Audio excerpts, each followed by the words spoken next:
नरकं निहितं कृत्वा तथोद्वाहं जयोषितां कृष्णे नैकेन बहवीनां तद्रजुक्तिस्म नारद। एक दिन नारद जी के मन में आया, भगवान ने नरकासुर भौमासुर का वध किया। वहाँ पर 16,000 सौरानियाँ थी, 16,101, और सब मिला के 16,108 हो गए। तो हर घर में एक पत्नी है तो लोगों का बड़ा विचित्र हाल है। तो फिर भगवान इनके साथ कैसे रहते होंगे?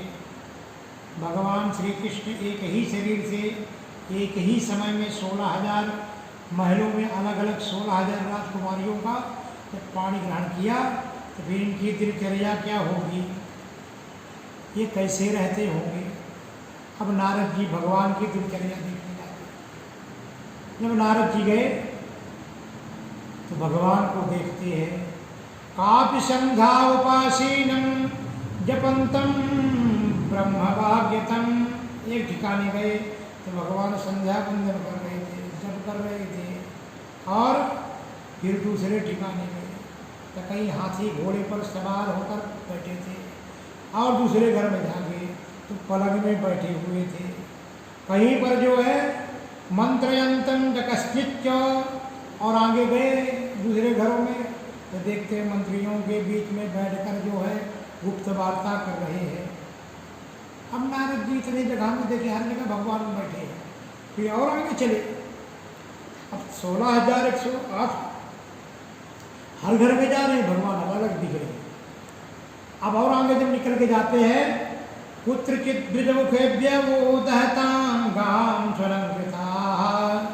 आगे गए तो ब्राह्मणों को बुलाकर खीर वस्त्र गोदान करते दिख रहे। और जैसे दूसरे घर में गए, इतिहास पुराणानि शृण्वन्तं मंगलानि। एक जगह गए तो भगवान भागवत सुन रहे थे, कथा सुन रहे थे, है ना। हसंतं कथायामो कदाचित् प्रियो गृहे।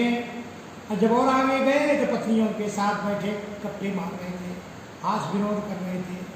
कहीं स्वयं पुराण पुरुष जो है ध्यान लगा कर बैठे, कहीं गुरु की सेवा कर रहे हैं।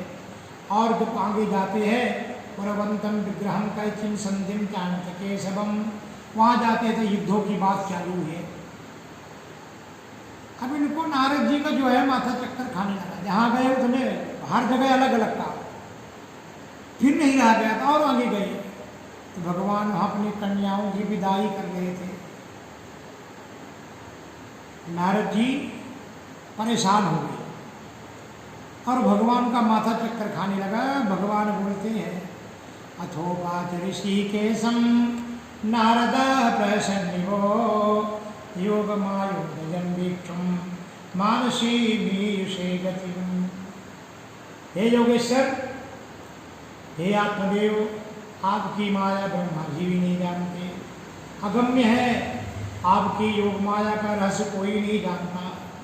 आपके चरण कमलों की सेवा करने वाले स्वयं हमारे सामने प्रकट हो जाए, फिर भी आप आपकी भक्ति करने वालों को भी कुछ पता नहीं। प्रभु विदाम योग मायस्ते दुर्दशायपि मय्येन। आप साक्षात योगेश्वर है, 14 भुवन में आप ही हैं। आपका ही सुवश परिपूर्ण भरा हुआ है। आपकी पावनी लीला का गान करता हुआ मैं हर जगह विचरण करता हूँ प्रभु, लेकिन मैं जैसी आपकी माया से आज भ्रमित हुआ, ऐसा मैं जीवन में कभी मोहित नहीं हुआ। भगवान नारद जी को उपदेश कहते हैं कि बेटा, आज यहाँ भगवान ने देवर्षि को पुत्र शब्द से संबोधन किया। ब्रह्मं धर्मस्य वक्ताहं कर्ता तदनुमोदिता तच्छलोकमिहाख्यातम् आश्रिता पुत्रनाखिद। हे पुत्रो, हे नारद जी, आप पेड़ को देखकर अपनी बुद्धि भ्रमित मत करना। ये नियम है कि भगवान की परीक्षा, गुरु की परीक्षा, माता पिता की परीक्षा नहीं लेनी चाहिए। और भगवान के प्रणाम करते, प्रभु आपकी माया आप संभालो, भगवान बोलते हैं मेरी माया देवर्षि मम माया दूरत्या, बड़ी कठिन है, समझ में पाना बड़ा कठिन है। नारद जी भगवान को प्रणाम किए, वहाँ से चल थे। गोपाल कृष्ण भगवान की जय। एक दिन सवेरा होता है, भगवान कृष्ण की दिनचर्या बड़ी सुंदर है। ब्रह्म मुहूर्तोत्थायो, परीक्षित ने प्रश्न किया भगवान की क्रियाकलाप कैसे। सुखदेव जी वर्णन करते भगवान ब्रह्म मुहूर्त में उठते हैं। प्रातः काल उठ कई रघुनाथा माता पिता गुरुना बही माता, सुबह उठ करके अपने माता पिता को वंदन करना। ब्रह्म मुहूर्त उत्थाय वायुस्पृश्य माधव दज्जौ प्रसन्न करणम आत्मानं तमसाकरम। उठ करके सुंदर भगवान के ब्रह्म मुहूर्त में उठते हैं। मायातीत परमात्मा, इनके रोम रोम में ब्रह्मांड लगे हैं। ऐसे परमात्मा व्यवहारिक जगत में अपने माता पिता गुरुजन को जो है प्रणाम करते हैं। इसके बाद देव ऋषि पितृन वृद्धान विप्राण वृत्तित्वान, देव गुरु ब्राह्मण सबको प्रणाम करते, इनके लिए सत्कार करते, अनेक प्रकार से गो सेवा करते।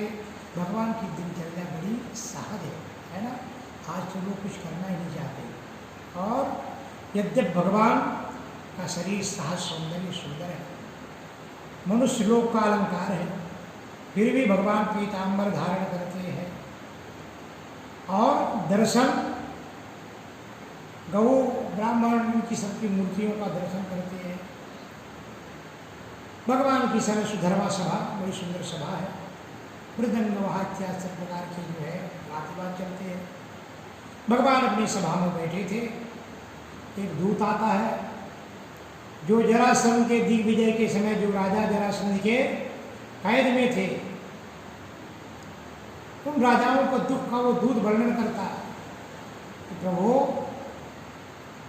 20,000 से अधिक राजा जरासंध के कैद में है और सभा में एक नया जो मनुष्य आया।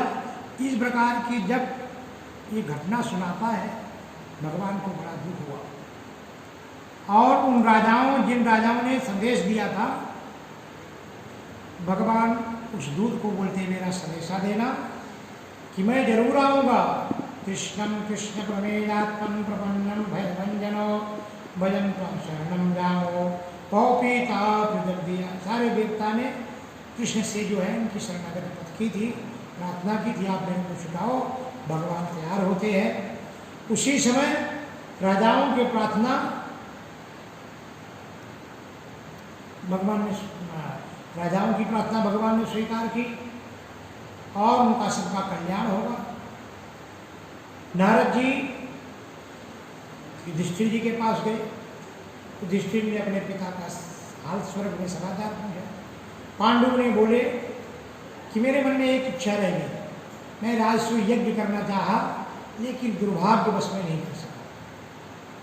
राजसूय यज्ञ करने के लिए सारे राजा अपने अनुयायी होना चाहिए, कोई विरोधी नहीं होना चाहिए, जो नहीं मानता उसको जीतना चाहिए। नारद के मुख से जब युधिष्ठिर ने ये बात सुनी कि मेरे पिता की इच्छा थी अवश्य मैं राजसूय यज्ञ करूँगा, पांडवों को राजसूय यज्ञ नहीं करना था, लेकिन स्वर्ग से जब नारद जी की भेंट स्वर्ग में पांडु की हुई और उनने जब उनकी इच्छा पूछी तो उन्होंने बोले मेरी यही एक इच्छा है। धर्मराज ने उस इच्छा को पूर्ण करने के लिए ठाना भगवान के पास, अगर ये राजसूय यज्ञ होगा तो बिना द्वारिकाधीश के होगा नहीं। भगवान कृष्ण इंद्रप्रस्थ को प्रस्थान किए। जरासंध 18,000 अक्षुणी सेना लेकर जो है उससे युद्ध जीत पाना इतना सरल है क्या। भगवान ने विचार किया कि राजसूय यज्ञ अगर होगा तो पहले इनको वध करना पड़ेगा, जरासंध का शिशुपाल का। अब भगवान ने जो है भेष बनाया। भगवान ब्राह्मण 3 ब्राह्मण बने। ब्रह्म वेशधरो गत्वा तम भिक्षेत विपोदरा अनश्चित संदेहे भरते तव सन्निधौ। जरासंध दानी था। ये कृष्ण अर्जुन और भीम एक पुस्तक वगैरह जो है लाल कपड़े में गठा करके पीताम्बर ओढ़ करके गंध चंदन लगा ब्राह्मण बना करके जरासंध के यहाँ खड़े हुए।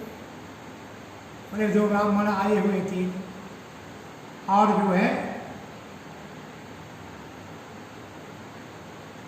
जरासंध दानी था, ये भिक्षा मांगने के लिए थे।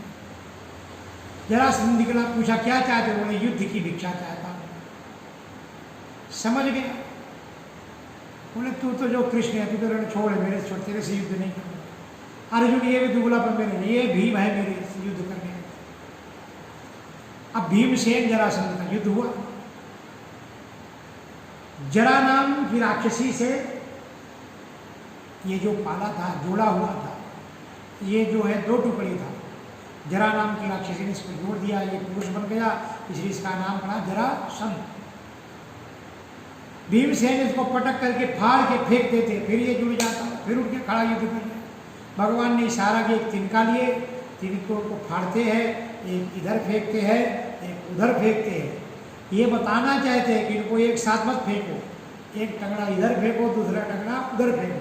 भीमसेन ने भगवान की इशारा समझ गई, जरासंध के 2 टुकड़े फाड़ करके टांग पकड़ करके एक इधर फेंक दिया, एक उधर फेंक दिया। जरासंध की मृत्यु हो गई।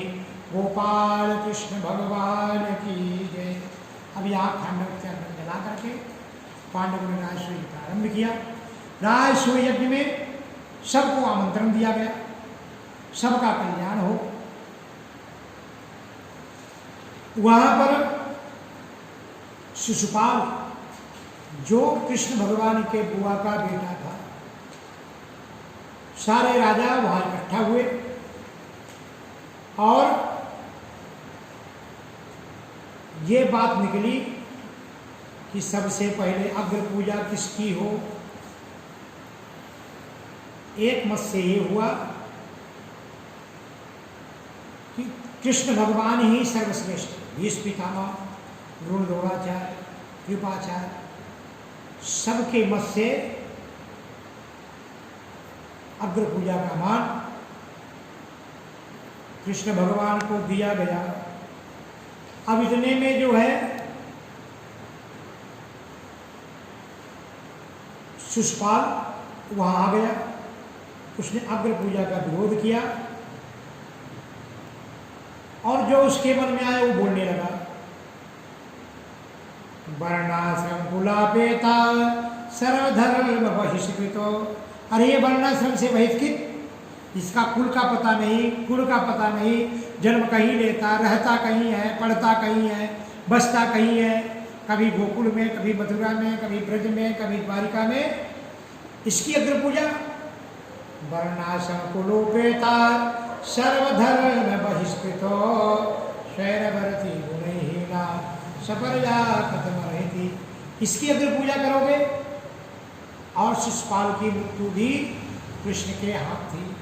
जब जन्म लिया जिसके 4 हाथ थे, तीसरा नेत्र भी था, और जो उनकी माँ रोने लगी, आकाशवाणी हुई कि जिसके हाथ से इसकी मृत्यु होगी ना, वो उसके गोद में जाएगा, जिसके हाथ और जो है ये तीसरा नेत्र निकल जाएगा। सबके हाथ में, सबके मांडी में देखते, गोद में देते, लेकिन वो हाथ गिरता नहीं। कृष्ण भगवान के हाथ में दिए तो वो जो उनका हाथ जो एक्स्ट्रा बढ़ा हुआ था वो टूट के गिर गया। बुआ रोने लगी कि कान्हा तू मेरे बेटे को वध किया, वध करेगा? कृष्ण भगवान बोले थे, बुआ मैं इसका वध नहीं करूँगा, लेकिन मैं इसके 100 अपराध, कितने 100 अपराध क्षमा करूँगा। उसके ऊपर अगर इसने नहीं माना, मैं इसको 100 बार छोड़ूंगा। और शिशुपाल तो पानी पी पी के गाली देगा। भगवान को जो मुख में आया, वर्णाश्रम कुलोपेता सर्वधर्म, ऐसे यदा काका पुरोडासम। अरे कौआ अगर जो है पुरोडास भाग लेने लगा, देवताओं को भाग क्या कावड़े को मिलेगा? जो मन में आया वो बोल रहा। भगवान ने उसकी 108, 101 गाली तक शान किए, पाप क्षमा किए। इसके भगवान कृष्ण भगवान ने अपना सुदर्शन चक्र छोड़ा और शिशुपाल का शिरच्छेदन हो गया। गोपाल कृष्ण भगवान की जय। अब राजसूय यज्ञ करना है, सबको जो है अलग अलग काम दिया गया। भीमसेन को भोजन का भाग दिया गया। दुर्योधन के हाथ में पारस था, चक्र था, उसको भंडार में रखा। उसको मालूम है कि दुर्योधन दूसरा काम नहीं कर सकता। कृष्ण ने दुर्योधन को भंडार दिया, सहदेव को पूजा दिया, अर्जुन गुरु की सेवा की। अब पतरी उठाने वाला कोई नहीं था, तो भगवान ने पतरी उठाने का बूढ़ा उठाने की ये सेवा कृष्ण भगवान ने दी। और राजसूय ठाट बाट के साथ भगवान ने पूर्ण कराया। गोपाल कृष्ण भगवान की जय। साल भर यादवों का युद्ध हुआ, शल्य का उद्धार किए, और इसके बाद दंतवक्त्र विदुरथ का उद्धार किए।